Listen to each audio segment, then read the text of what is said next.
क्या आपने कभी ऐसा डॉक्यूमेंट्स देखा है? इसे ध्यान से देखिए। ये एक शेयर सर्टिफिकेट है। ये सर्टिफिकेट एक प्रूफ है कि XYZ इंसान के पास रिलायंस इंडस्ट्री के कुछ शेयर्स है।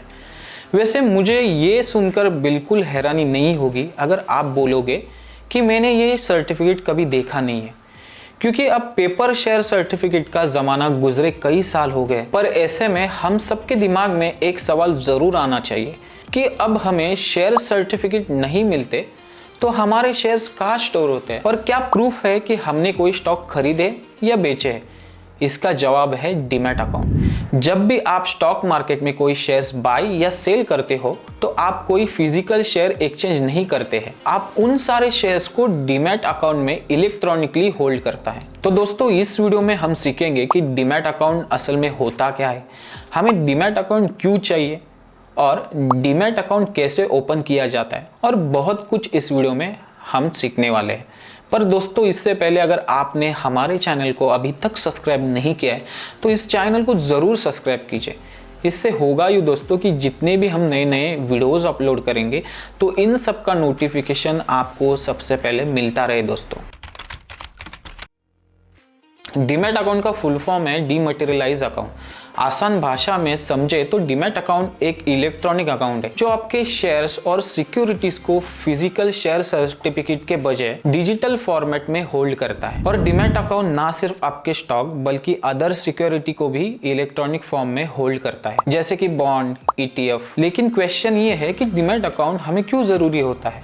चलिए इसे समझते हैं। जब हम कुछ खरीदते हैं तो हम सेलर से प्रूफ के तौर पे रिसीट ऑफ ट्रांजैक्शन लेते हैं। तो इसी तरह से डीमैट अकाउंट आने से पहले लोगों को स्टॉक खरीदते समय पेपर शेयर सर्टिफिकेट दिए जाते थे, लेकिन शेयर सर्टिफिकेट के साथ बहुत सारी प्रॉब्लम्स भी आती थी। फर्स्टली, वो बहुत आसानी से कॉपी किए जा सकते थे, और जो सेकेंड है वो है फिजिकल शेयर्स को एक इंसान से दूसरे को ट्रांसफर करना भी मुश्किल और टाइम कंज्यूमिंग प्रोसेस था। इसलिए 1996 के बाद शेयर सर्टिफिकेट को डिजिटल फॉर्म में कन्वर्ट कर दिया गया, और पेपर फॉर्मेट शेयर सर्टिफिकेट को डिजिटल फॉर्मेट शेयर सर्टिफिकेट में कन्वर्ट करने के इस प्रोसेस को ही डीमैटेरियलाइजेशन कहा जाता है, जिसे हम शॉर्ट में डीमैट कहते हैं। डीमैट अकाउंट की वजह से इन्वेस्टर को लॉस या डैमेज शेयर सर्टिफिकेट की चिंता करने की कोई जरूरत नहीं पड़ती है। एडिशनली, डीमैट अकाउंट आपको आपके इन्वेस्टमेंट का इजी एक्सेस भी देता है, जिससे आप अपने पोर्टफोलियो की परफॉर्मेंस रियल टाइम ट्रैक भी कर सकते हो। अब एक इंपॉर्टेंट क्वेश्चन आता है कि हम डीमैट अकाउंट किसके साथ ओपन करें। इस क्वेश्चन का जवाब देने से पहले मैं आपसे पूछना चाहूंगा कि आप सेविंग अकाउंट कहाँ ओपन करते हो, जैसे कि SBI, HDFC bank, ICICI bank, bank of India और भी अलग अलग पब्लिक और प्राइवेट बैंक्स है। ये सभी बैंक्स हमारे देश के सेंट्रल बैंक यानी कि रिजर्व बैंक ऑफ इंडिया द्वारा रजिस्टर और ऑथराइज है। ऐसे ही इंडिया में 2 रजिस्टर्ड डिपोजिटरी है जो डीमैट अकाउंट की सर्विस ऑफर करते हैं। पहले हो गया central depository services India limited यानी कि CDSL, और दूसरा है नेशनल सिक्योरिटी डिपोजिटरी लिमिटेड यानी कि NSDL। ये दोनों में वर्चुअली कोई डिफरेंस नहीं है और दोनों ही स्ट्रिक्टली सेबी रेगुलेशन के अंडर ऑपरेट करते हैं। But there is a catch. जैसे कि हम डायरेक्ट RBI के पास जाकर अपना अकाउंट नहीं ओपन कर सकते, वैसे ही हम CDSL और NSDL डिपोजिटरी को डायरेक्ट कांटेक्ट नहीं कर सकते। और यहाँ आते हैं DP यानी कि डिपोजिटरी पार्टिसिपेंट।